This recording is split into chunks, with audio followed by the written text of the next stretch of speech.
मी आत्ताच मंत्रालयात संबंधित अधिकाऱ्यांची भेट घेतली। मिलिंद नार्वेकरचा जो दापोली किनाऱ्यावरचा बंगलो अनधिकृत आहे, अधिकाऱ्यांनी मला सांगितलं त्याला पाडण्याचे आदेश देण्यात आले आहे। अधिकाऱ्यांनी हेही सांगितलं की मिलिंद नार्वेकरनी स्वतः मान्य केलं आहे की या बंगलो बांधण्यासाठी त्यांनी कोणतीही परवानगी घेतली नव्हती। अधिकाऱ्यांनी हेही सांगितलं की मिलिंद नार्वेकरांनी मंत्रालयात सबमिट केलंय की त्यांनी बंगलो पाडला। मुख्यमंत्री उद्धव ठाकरे साहेब आणि त्यांचे सचिव एक नंबरचे खोटारडे आहेत। मिलिंद नार्वेकरचा बंगलो जसा आहे होता तसा तिथे उभा आहे। मी काल प्रत्यक्ष जाऊन आलो। मला माझा प्रश्न स्पष्ट मुख्यमंत्रींना आहे, आपला सचिवाबद्दल आम्ही मान देतो, पण तो महाराष्ट्राचा जावई नाहीये। आपल्या आशीर्वादाने ते समुद्र किनाऱ्यावर नियमांचा उल्लंघन करतात, 4000 स्क्वेअर फूटचे बंगलो बांधतात आणि त्यानंतर त्याच्यावर कारवाई का नाही?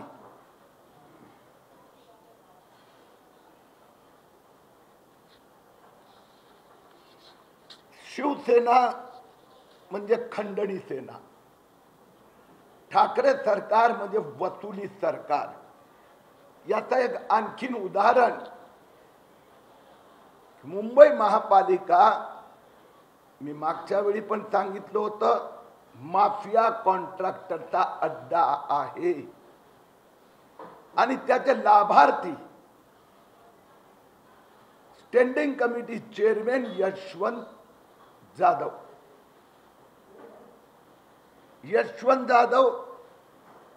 त्यांच्या पत्नी यामिनी जाधव आमदार आहेत त्या। मला सरळ त्यांना प्रश्न विचारायचा आहे, प्रधान डीलर्स प्रायव्हेट लिमिटेड ही जी कंपनी आहे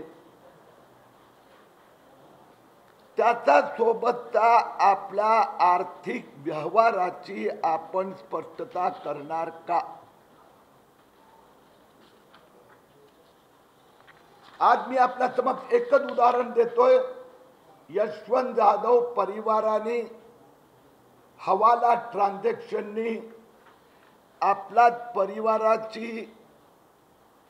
युनायटेड अरब अमिरात UAE येथील सिनर्जी व्हेंचर्स आणि सैफ झोन शारजा या कंपन्यांमध्ये जो पैसा गुंतवला, या कंपन्या यशवंत जाधव परिवारात आहे, UAE मध्ये रजिस्टर्ड आहेत। तो पैसा हिंदुस्थानातून ट्रान्सफर करण्यात आला आहे।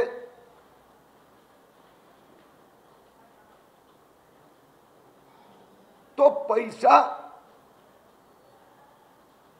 जाधव परिवाराचा कंपनीतून ट्रान्सफर झाला आहे, पण जाधव परिवाराचा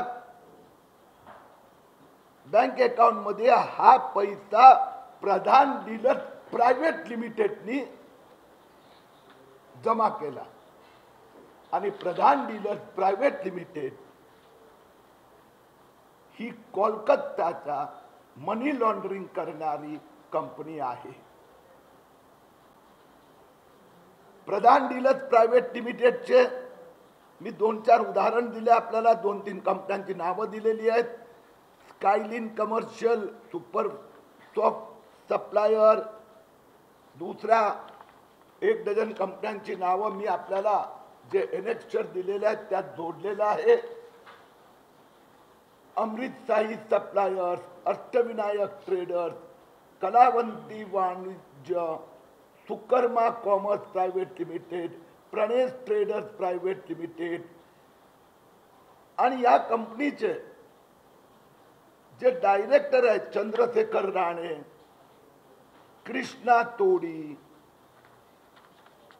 नंतर जो प्रधान डीलर चालवणारा जो मेन माणूस आहे मनावर, त्या मानवर याचा विरोधात इन्कम टॅक्स आणि ईडी मध्ये अनेक खटले प्रलंबित आहेत. मानवरचं पूर्ण नाव आहे प्रेस नोट मध्ये.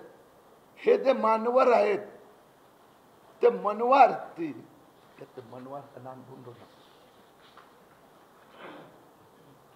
नि आणखीन पॉलिटिकल नेत्यांना पण मनी लॉन्ड्रिंग करायला मदत केलेली आहे.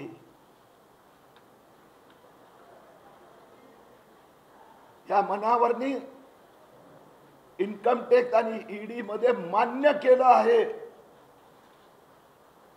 की तो शेल कंपनी काढतो कोलकाता मध्ये, त्यात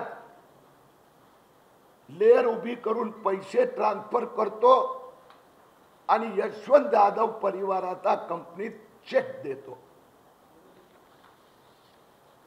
मला यशवंत जाधव आणि यामिनी जाधवला प्रश्न विचारायचा आहे आणि उद्धवजी ठाकरेंना प्रश्न विचारायचा आहे. हा जे त्यांनी काळं तर पांढरं केलं, तर त्यांनी जे काळं केलं होतं तो काळा पैसा आला कुठून? हा पैसा मुंबई महापालिकेचा माफिया कॉन्ट्रॅक्टरचा आहे. हा पैसा कोविड मध्ये जे कॉन्ट्रॅक्ट देताना महापालिकेचे सत्ताधारी पक्षांनी जे घोटाळे केले होते, हा तो पैसा आहे. या मनावर पूर्ण नाव दिलेलं.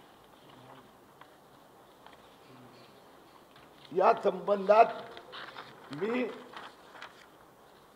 निवडणूक आयोग, आयकर विभाग, ईडी, कंपनी मंत्रालय, बेनामी प्रॉपर्टीज रेग्युलेटर या सगळ्यांकडे मी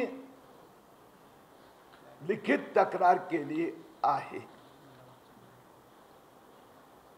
यशवंत जाधव वर ताबडतोब कारवाई व्हावी आणि यामिनी जाधव यांनी आपलं निवडणूक जे एफिडेव्हिट केलं होतं त्यात जे खोटी माहिती दिली होती, माहिती लपवली होती, त्यावर ही कारवाई करावी अशी मागणी केली आहे.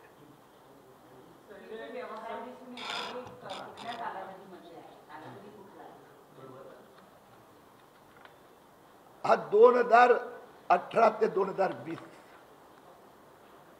हे जे इन्कम टॅक्स रिटर्न आणि जे दिलेले ते वर्तमान आहे आणि निवडणूक घोषणापत्र म्हणजे एफिडेव्हिट 2019 विधानसभा इलेक्शन म्हणजे फायनान्शियल इयर 2019-20 होणार. म्हणजे आता जे इन्कम टॅक्सचा प्रोसेस तुमचा माझा सगळ्यांचा 19-20 फायनान्शियल इयरचाच चालू आहे. म्हणजे it is to be taken as a current year. म्हणजे as per the declaration of the latest financial income tax return filed by Yamini Jadhav. हो आहे ना. हे त्यांचा निवडणूक निवडणूक एफिडेव्हिट मध्ये या त्रुटी आढळल्या आहेत, तेही आम्ही तिथे लक्षात आणून दिले आहेत. हे मी तक्रार जे केली निवडणूक आयोग, इन्कम टॅक्स विभाग, enforcement department, directorate, ED, company मंत्रालय, कारण की या शेल कंपन्या आहेत त्यातला एक कंपनी स्ट्राईक ऑफ आहे म्हणजे अनेक वर्षापूर्वी 2014 मध्ये बंद झालेली आहे, तर त्याच्या नावाने आर्थिक व्यवहार दाखवला आहे. आणि बेनामी संपत्ती, कारण की यात बेनामी संपत्ती आहे त्याचे पण पुरावे दिलेले आहेत.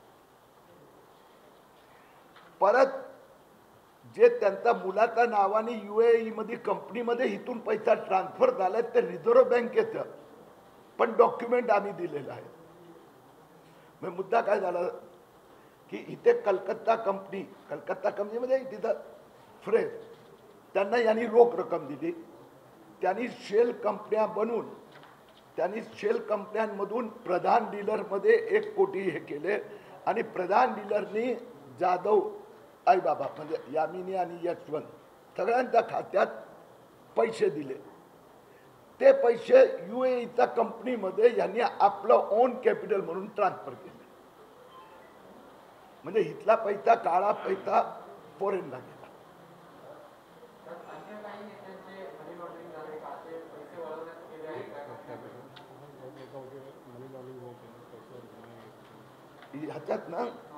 ह्याच्यात मी तुम्हाला सोप्या भाषेत सांगतो. मनी लॉन्ड्रिंग म्हणजे काय? यांनी कॉन्ट्रॅक्टर कडून आलेला पैसा, अरे तर मनावर तर नाव आहे भैया, यांनी एकच आहे पण मी तुम्हाला नाव पण सांगतो.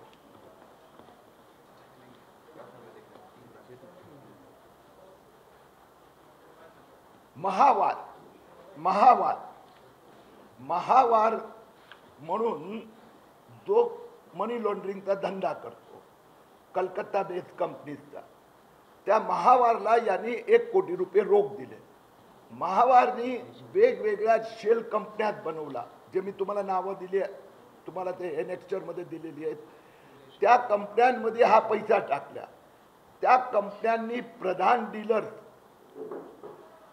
प्रायव्हेट लिमिटेड मध्ये तो 1 कोटी रुपये ट्रान्सफर केले आणि प्रधान डीलर्सनी ते यशवंत जाधव यामिनी जाधवला ट्रान्सफर केले.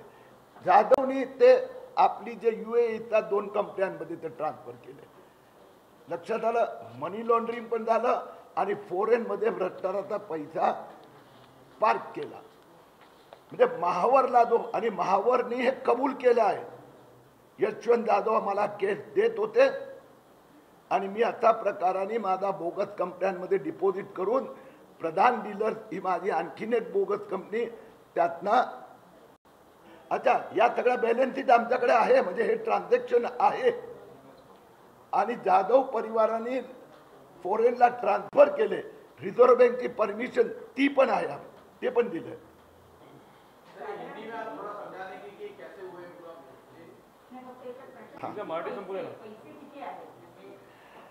हे आमच्या माहितीप्रमाणे 15-20 कोटी रुपयाचे ट्रान्झॅक्शन आहेत, पण 1 करोडचं full cycle start to end हे आम्ही डॉक्युमेंट सबमिट केले.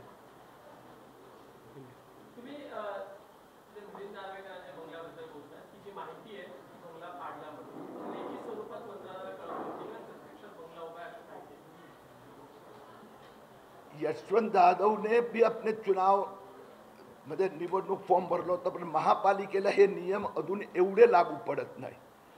यशवंत जाधव ते पत्नी यामिनी जाधव आमदार आहेत.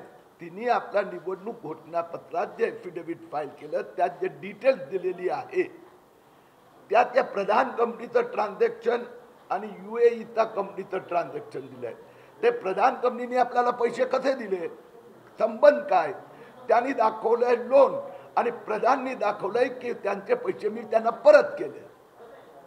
आणि हे जे महावारनी हे पूर्ण कबूल केलं. मला 1 कोटी रोकडे दिले होते आणि ती जी प्रधान कंपनी आहे सेल कंपनी आहे, त्याच्यात काही बिझनेस ट्रान्झॅक्शनच नाहीये. तर निवडणूक ॲफिडेव्हिट मध्ये पण खोटी माहिती दिली. तर ते आता निवडणूक आयोग, इन्कम टॅक्स ते करतात, मनी लॉन्ड्रिंग ED करणार, बेनामी प्रॉपर्टी परत इन्कम टॅक्स मधलं बेनामी प्रॉपर्टी रेग्युलेटर्स करणार, आता वेगवेगळे. ओके,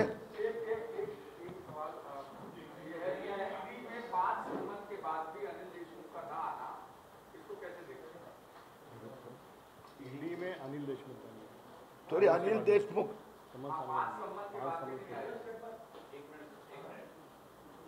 मी हिंदी आणि मराठी दोन्ही देतो. अनिल देशमुख ज्यांना पाहिजे त्यांनी वापरावं.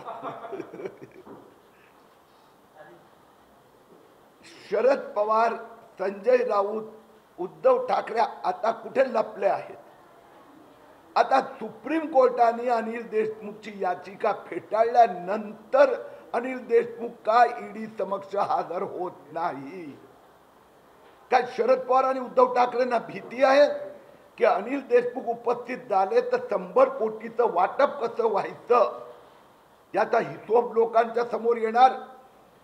अनिल देशमुखवर ताबडतोब नॉन अवेलेबल वॉरंट इश्यू करा, भगोडा घोषित करा, अशी मागणी मी ईडी कडे केली आहे. तुम्ही जो आरोप केला यामिनी जाधव आणि यशवंत जाधव त्यांची प्रतिक्रिया आली आहे. ते म्हणतात की आमच्या कुठल्याही शासकीय यंत्रणेकडनं कुणाकडनंही आम्हाला नोटीस आलेली नाही.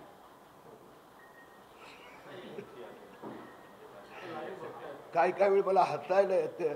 ओ पैसे ट्रान्सफर झाले, तुम्ही भ्रष्टाचार केला, शेल कंपनी कलकत्ताच्या कंपन्यांमधून पैसे तुमच्या खात्यात जमा झाले, तुमची UAE मध्ये कंपनी आहे, प्रधान डीलर्स मधून झाले, प्रधान डीलर्सचा महापौरनी हे सगळं कबूल केलेले, तो काळाचा पांढरा केला. कोविड कॉन्ट्रॅक्टर मधून पैसे मिळत होते, त्याबद्दल काहीतरी सांगा ना. किरीट सोमय्या परत एकदा रेकॉर्डवर सांगतोय, मी जे सांगितलं त्याचे सगळे माझ्याकडे पुरावे आहेत आणि यशवंत जाधव परिवाराने हा घोटाळा केलाय त्या संबंधी ते का गप्प आहेत?